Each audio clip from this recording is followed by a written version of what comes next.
jump right into it. A little jam off the top. 1, 2, 1, 2, 3.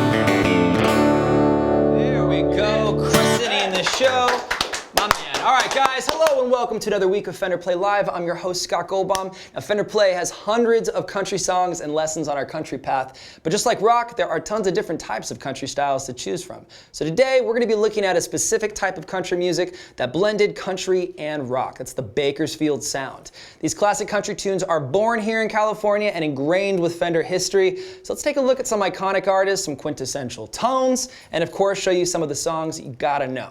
Let's just jump right into it. To help me out, I want to welcome a very special guest, very close friend of our show and Fender Play, the one and only Eugene Edwards. Thank you so much.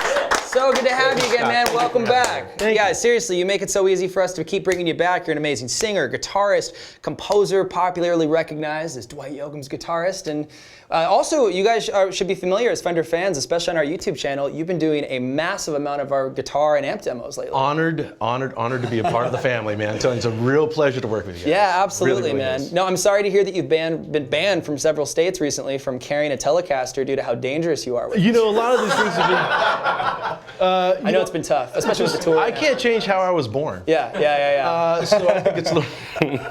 I thought I'd catch you off guard right off the top, that goes to say. But no, I mean, along with your accolades that speak for themselves, you actually have a personal history with this Bakersfield sound, country as a general umbrella with music. How do you speak to that? Well, I grew up in southwestern Arizona, and playing country music just as a matter of making a buck was something that you just had to do. And as you're learning all this and you're playing all night long and you're playing lots of different songs, and then at some point someone calls out like a Buck Owens song, right. And you just know there's a charm about this. There's something fun about this, and then you learn the records and you listen to the guitar parts. The nuances, the details. There's something really cool going on here. Yeah. And then Yeah. then I knew Buck Owens from watching Hee Haws. Yeah, of course. Yeah. So that's the guy from the thing. So and then Cross mediums. Cross mediums. Yeah, And then I played rockabilly, and then of course joining with Dwight, who obviously had a big hand in the resurgence of the Bakersfield sound. And as I work with Dwight, we pay tribute to Buck. We play tribute to Merle, and on his radio, his Sirius XM channel, Yep. we certainly pay a lot of tribute and a lot of attention to it there. So Love it's ingrained. And then night after night, I play a Telecaster over some honky tonk tunes. Oh, I love it. No, the way that you guys integrate all those tributes, kind of paying tribute to the people that came before y'all is so artistic, so cool. Yeah, way to carry that torch. And honestly, you're carrying a beautiful Telly on you right now. I believe too. it's the American Professional. Got this a couple of years ago. Yeah. And this is just to kind of tip off. And this next song, this is tuned down a whole step, very, very similar to how Don Rich would do. Well, we got some techniques and kind of just waiting on deck for us utilizing that. But in the meantime, let's hear what it sounds like solo first. Here you go.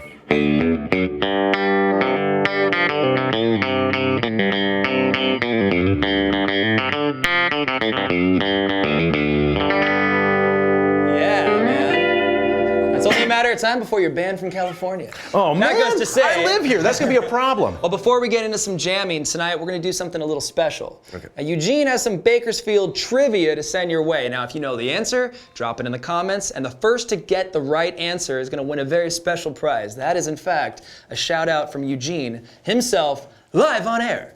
So that brings us to the first question, man. What do you got? Okay, here you go. We just had the 50th anniversary of Woodstock, Yes, correct? Okay. yes. So what band that performed at Woodstock mentions Buck Owens in one of their big hit songs? Okay, ... While the Jeopardy music is playing in the back of your guys' minds, Get your answers into the comments. get those in the comment sections. Yeah, we're gonna type that answer in case type the question in case you guys are late to having heard it. But get that answer, first one to win. You're gonna get a shout out from us.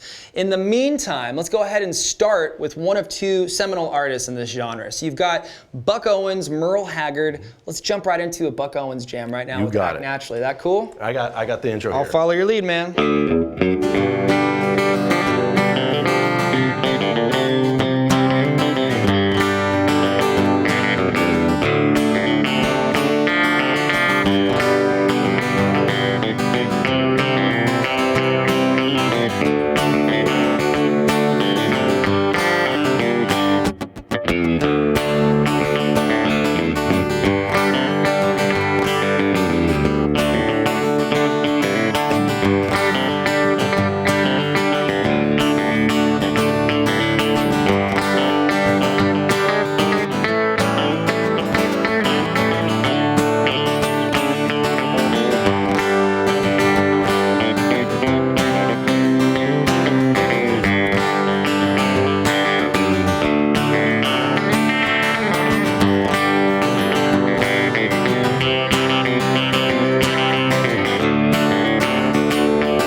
let's talk about that.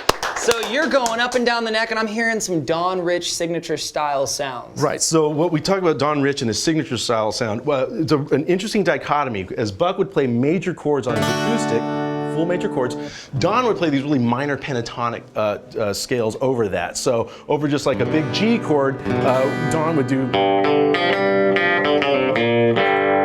It's very, very blues licks. Yeah. And you had this tension that existed, and that's a really, really big part of that Buck Owens and Don Rich sound, but Bakersfield country overall. Yeah, big too. differentiation between what you might deem Nashville country or the decades of country before. Right, Nashville had a lot of jazz Right. players essentially, and they were playing Gibson guitars, a lot of those. So we've got Don Rich playing these really tough blues licks on a Telecaster, bridge pickup, and I'm trying to pick as close back as far on the bridge as possible. And that's true to a lot of techniques, just in the general like umbrella of country. When you're getting into chicken picking, you want to kind of live over by the bridge, right? That's right. It's gonna, the way the pickup and the scale of the guitar works, it's going to pick up a little. It eliminates the lower range essentially of the guitar, and you get all that percussion that you want. Okay, so that really cuts through. It cuts through. That's a good tip. That makes a lot of sense. Now, when it comes to what defines this Bakersfield sound, how would you say it's further different from different, as I said a moment ago, the decades of country that came before it, what you might deem Nashville country, you were saying those have more jazz voicings and stuff. Right. Well, the people that made a lot of them were essentially refugees from the Dust Bowl era. Right. Okay. Here, so they brought those migrating with them. They brought Oklahoma, Texas, they brought a lot of that with them, but then they land here in Southern California. Right. You've got a lot of you've got mariachi music being played over the weekends, and you were playing in bars more often than you were playing in churches. So it's a tougher sound. Yeah. And so that's one of the things. Also, you're Southern California-based artist, and there's a particular Southern California-based guitar manufacturer laying around.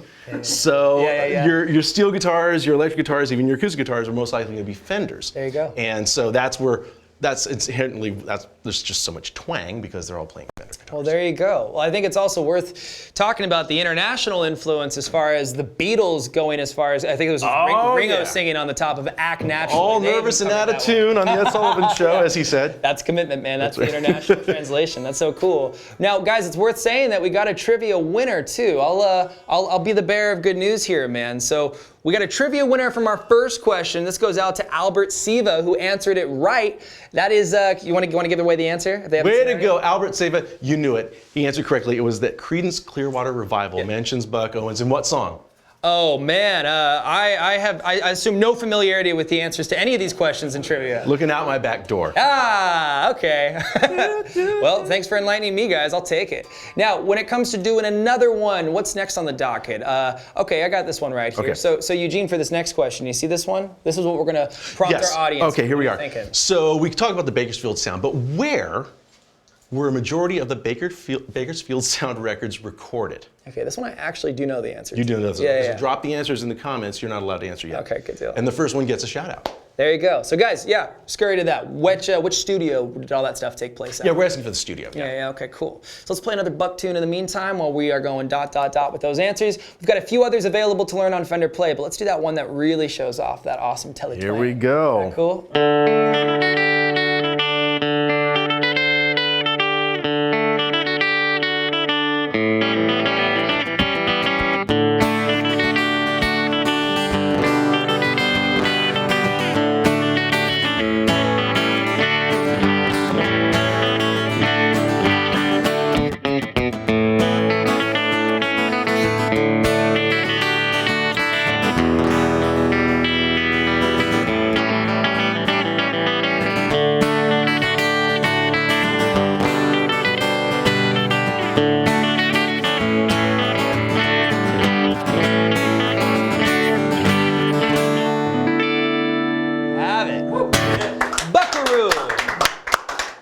I think that's maybe the unofficial national anthem. I'm such a fan of that piece, and it really shows off. I kind of feel like it's almost like a Spanish influence, the way Don uses the fourths in this. Well, obviously, he uses that.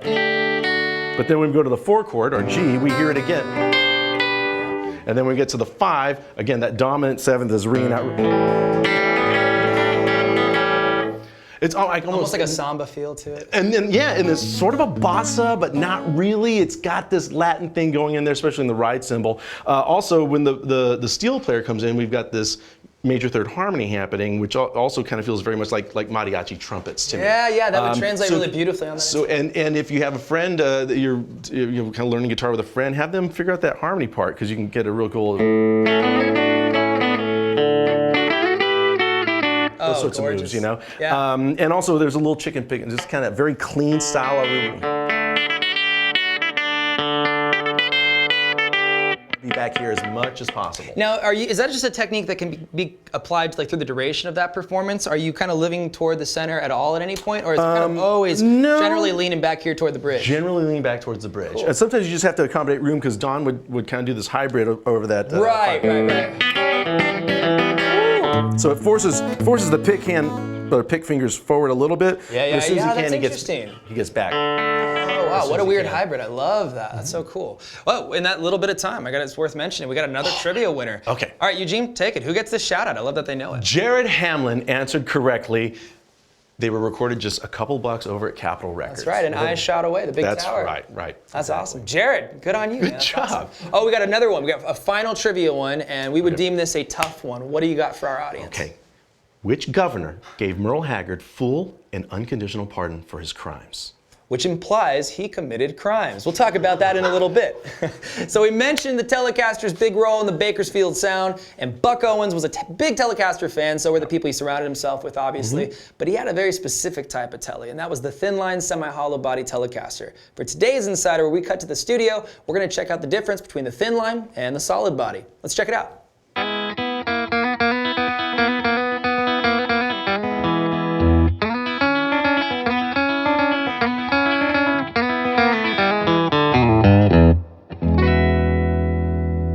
Hey guys, I'm Matt Lake, one of your Fender Play instructors. I absolutely love Telecasters and have played them for many years, but I especially love thin-line Telecasters like this Britt Daniel Signature Telecaster. You might be wondering what's so great about a thin-line Telecaster and how is it different from a regular solid body Telecaster? Well, today I'll show you everything you need to know about thin lines and why it might be the right guitar for you.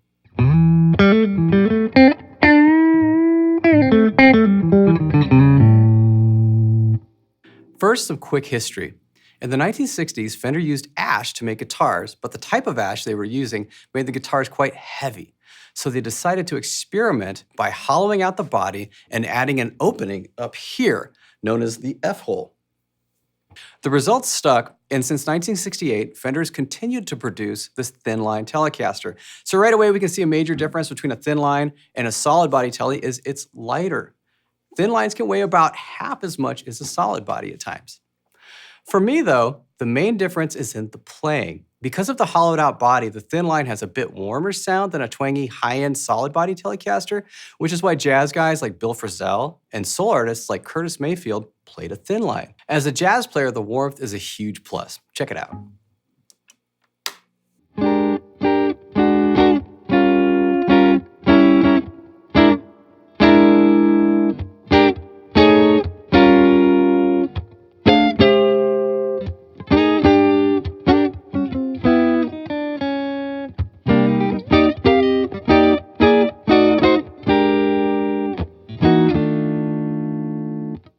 You still do have some of that country twang, though. Guys like Buck Owens and Conway Twitty used a thin line as well.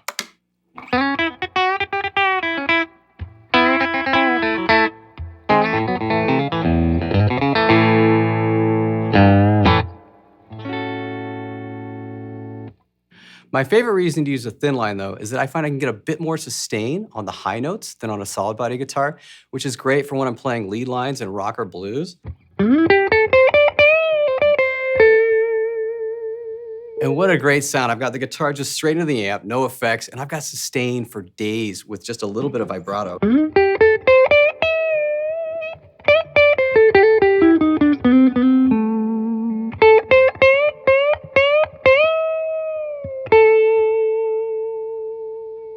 It's a unique tone, all its own, and I just love the way it sounds.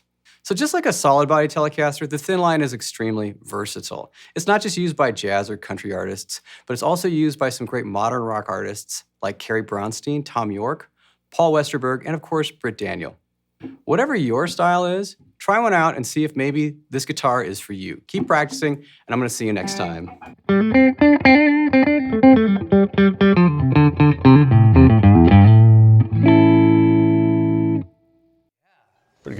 love a thin line, man. Thanks, Matt, back at the studio. And it's worth mentioning, we just came out with that Britt Daniels signature Telecaster thin line. Have you seen this yet in the flesh? I haven't held one, no. I saw pictures of it. I've seen Spoon live. I'm a big fan. Yeah, so I'm pretty excited same. about Yeah, that. long overdue that we do that. Check out John Dreyer's demo. I think it just came out yesterday. If you guys are into thin lines, Britt Daniels' thin line is amazing. So just check that out. And in the meantime, in that time, we have a trivia winner. Is that right? Our questions aren't hard enough, apparently. So congratulations to Robert Wild. Robert. Good job. He knew that California Governor Ronald Reagan was the one who pardoned Merle for his crimes. There it is. There it is. Guys, we spent a lot of time talking about Buck Owens in the first half, and for that reason alone, we're ready to shift into talking about another person who had a massive influence, and that is, of course, Merle Haggard. Now, we've got about 6 Merle songs already on the Fender Play platform, but let's just jump right in by jamming one. We'll do Mama Tried. Yes, and you have the intro on this. Okay, I will simulate that dobro. Here it comes. Yes, right.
Nice little nod to Merle. Yeah. Merle and the gang. Another example right in that song. I'm hearing that blues scale again over those major Those really beautiful, elegant chords. A little trivia there, the great guitar player James Burton actually plays that intro on a dobro.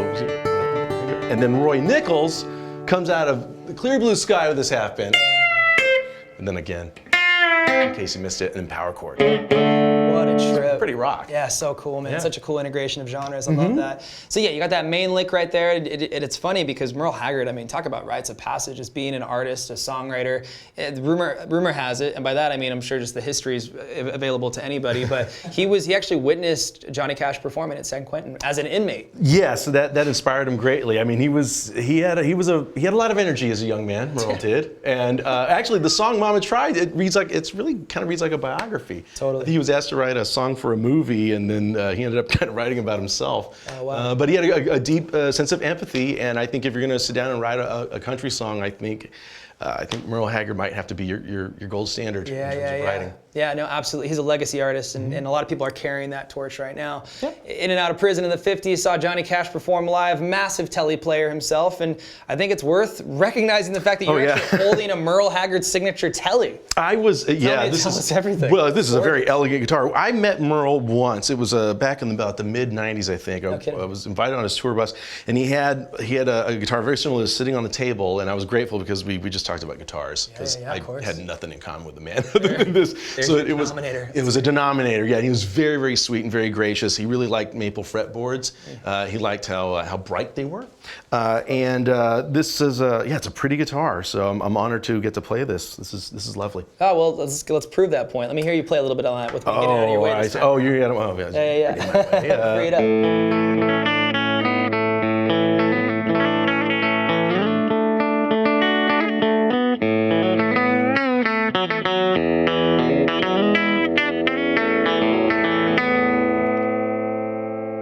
Beautiful. It looks like Yeah. Get that dirt in there. Where applicable, apply dirt.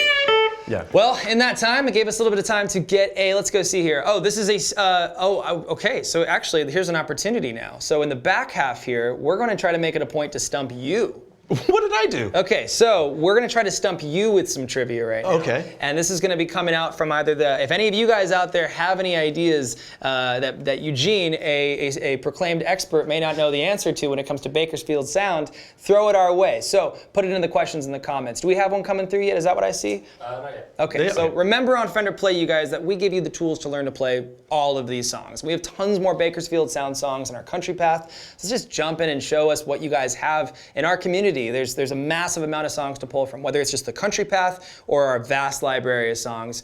Choose your own adventure and find your own Bakersfield Sound tune to show us in our community. Let's go ahead and play one more tune right now, just for the fun of it. Let's jump into a 12-bar Working Man Blues tune. Well, speaking of James Burton, he played lead on this one, just okay. up the block at Capitol Records. Okay. We're in the key of G sharp for those of you keeping score at home. I'll follow your lead, man. There you go.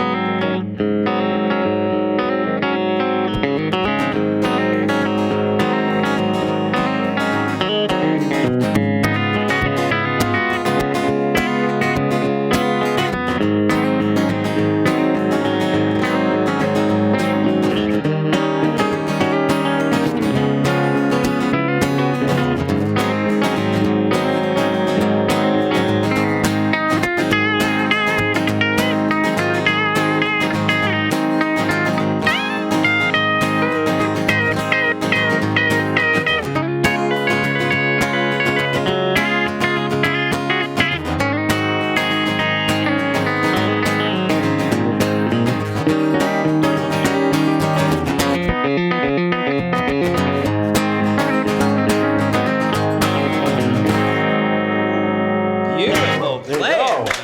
my man. Got close. I know. Look at that. Didn't get it exactly right, but Okay, so it looks like we got somebody with a question for you, man. See if we can. I love this segment. Stump Eugene. What song? Oh, this is really putting you under the gun, brother. What song? wait, who's asking this question? Oh, One of our YouTube viewers. okay. Oh, one of our YouTube viewers? Okay. All right, very good. Is that Albert Siva? Yeah. Okay, Oh. Albert, we got you. So I love that you asked this question, Albert. What song did Dwight Yoakam record with Buck Owens? Oh, this one's tough. Ooh. The Lifeline. Regis Philbin in the back. Help us I out, need a buddy. lifeline. We do this song every night. He did the song Streets of Bakersfield. Ah, there it is. That's right, which I don't know if we have the rights to, so I won't play the lick. But yeah, written, I believe, by Homer Simpson, a great, great song that Buck, it was an album, it was just an album cut of Buck's back in the 70s, and then Dwight says, well, kind of got him out of retirement, and they cut it, and it was a huge hit. Oh, man. Yeah. What a good question. I didn't Great know that. question. That's so cool. Okay, so, here's another one. All right, so this is just generally speaking, this is more insight. So what's the difference between Bakersfield sound and rockabilly? Those years you spent cutting your teeth in the bars playing. Well, the rockabilly always inherently has swing in the rhythm section. Right. And normally an upright bass too, which kind of really develops that pocket in a big way. Bakersfield sound usually has an electric bass and can be any range, any number of rhythms. We talk about that kind of like half bossa nova thing in Buckaroo. Yeah, right. So there's a little more of a straight eighth feel in Bakersfield country as opposed to that swinging feel in rockabilly. Okay, cool distinction. Michael Burrell, thanks for that question, man. Again, I'm gaining as much insight as you guys are. We were talking about James Burton a little bit earlier. Yes. We're talking about some of those chicken picking techniques. A lot of other people have carried that torch. A number of other players have carried that torch since. Who are some other people that kind of came before them that also were of that decade or of that era? Well, so simultaneously, in Mama Tried, we have an example where James plays the dobro intro, but Roy Nichols plays the electric part. And Roy was Merle's longtime guitar player, and before he was with Merle, though, he was around a bit. The great group called the Maddox Brothers, with Rose Maddox and her brothers, and on their early record, you hear Roy Nichols on that, and it's interesting because he's a little more traditional country, and you hear him evolve as he works towards that Bakersfield thing. Kind of leaning into the rock side. Yeah, exactly. There's another artist named Tommy Collins, and he was a forefather of Buck Owens and those guys, and so if you can find some of his records, you really hear the transition. Tommy was a very, very Hank Williams Sr. influence type of singer, but his material starts to push forward a little bit. So if you can find some Maddox Brothers and some Tommy Collins, some really good, great Bakersfield stuff there. That's awesome, man. Well, in the time that you explained that so thoroughly, The show's over. all succinctly, it's worth mentioning that our producer just let me know we are in fact allowed to play that Dwight Buck tune. So what does that sound like?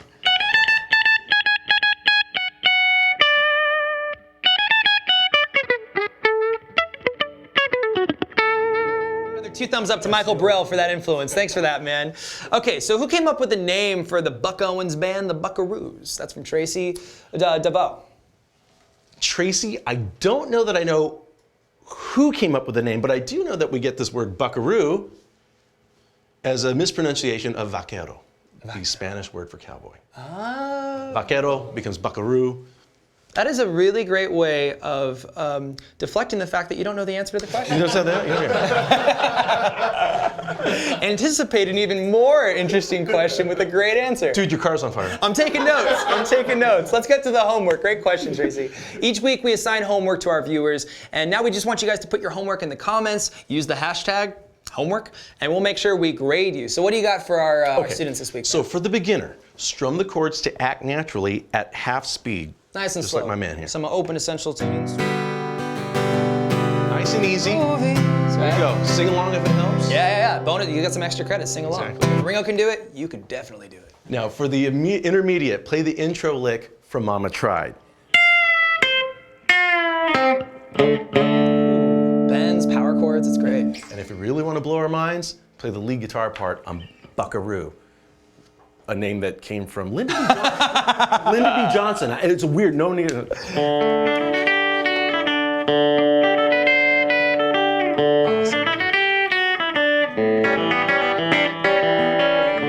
Awesome. Eugene, so good, man. Well, I'll be the bearer. Oh, okay. We're finding out some more. This is live, in real time. This is kind of full circle, and I feel dumb and stumped. Apparently, Merle Haggard came up with it. Okay, all right. Tracy I'll buy- is our source. That seems- We'll follow their lead. That All sounds right, about cool. right. I can dig into that. So I'll be the bearer of bad news this week. So we don't have a giveaway this week, but that's only because we changed it up a bit. And we want to give everybody a chance to get those streaks that we were talking about. That's 7 minutes, 3 times a week. And that's going to enter you in the giveaway as one of our students. So for more info, check the link in our description. We'll give you some greater detail, and we will be sure to announce our next week winner. So stick around for that next week. We've got some Q&As and some community engagement. I guess we covered all the questions, but here are some shout outs for some of our people this week. We got Joanne Baumgartner. She showed off her power chords with a righteous cover of Hit Me With Your Best Shot, which she learned on Play. That is exactly what we want to have happen. That's right. Learn it. Way to go, Joanne. Good job. Document it. That's what I'm talking about. What did Gary do for us? Gary, he used to play guitar until an accident left him unable. Now he's 69 years old and he's back at it. He's rocking out with his Fender Squire and he's learning some tunes on Play. Awesome. Keep it up, Good Gary. show. Way to go, Gary. As always, guys, we got a couple updates for you. We got a couple new songs, including Crystal Gale's "Don't Make My Brown Eyes Blue," Right. and the amazing Andra Day with "Forever Mine." So check out those tunes. I'm kind of inclined to go back to the last tune we were just playing, the Working Man Blues. I feel as though we have some unfinished business. Well, we do. Now, since we're live, we're live at Fender and anything can happen. So please welcome my dear friend, Chris Masterson. The great Chris Masterson. He plays with Steve Earle, and he and his wife Eleanor have a great group called the Mastersons. Please check them out. And Chris, do you mind telling us what you got here? This old thing? This old thing? You're wearing this old thing? This thing is from 1958, and I found it at a great Carter Vintage Guitar in Nashville. Oh, love Carter. And, It's dangerous walking in it was the an shop. expensive afternoon. All right, well, I think we're all pretty excited to hear that. So we're going to do a little more Working Man. Yeah. Working Man. Let's take it, guys. I'll follow your lead.